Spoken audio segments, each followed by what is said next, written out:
छापा मार टीम को लेने के देने पड़ गए। छापे के दौरान टीम को यरगमाल बनाकर खातून अफसर पर बदतरीन तशद्दुद की वीडियो सामने आ गई। तफसीलात के मुताबिक पंजाब के शहर पाकपतन के एक गांव 67D में फूड अथॉरिटी टीम पर हमला करके एहलकारों को यरगमाल बना लिया गया। पुलिस का कहना है कि पाकपतन में जाली दूध बनाने वालों ने छापे के दौरान फूड अथॉरिटी टीम पर हमला किया। मुल्जिमान ने असलहे की नोक पर यरगमाल बनाकर मर्द और ख्वातीन अमले पर तशद्दुद किया, जिसकी फुटेज भी मंजर आम पर आ गई है।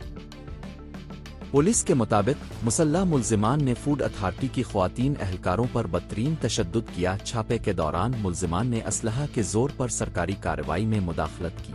DPO जावेद चद्दर ने वाक़े का नोटिस ले लिया।